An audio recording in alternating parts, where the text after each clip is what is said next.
Ассалаумағалейкум достар, сіздермен бірге бұл қаз бизнес арнасы. Бұл интернеттен ақша табуға арналған канал. Біздің арнаға тіркеліп, лайк басуды ұмытпа. Ал біз бастаймыз. Достар, интернеттен ақша табу дегеніміз не? Ол әртүрлі сайттан салыммен және салымсыз ақша табу болып есептеледі. Мысалы, біз қалай ақша табамыз?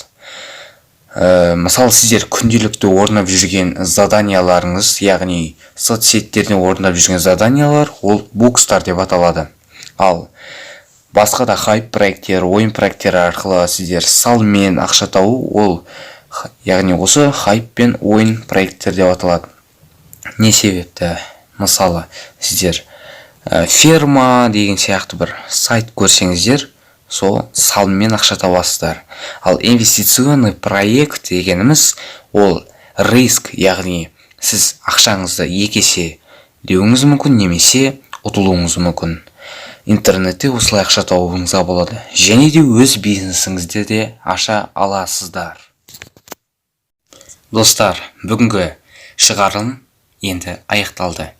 Достар, егер де сіздерге бүгінгі шығарылым ұнаса, осы видеоға лайк басып, біздің арнаға тіркелуді ұмытпаңыздар.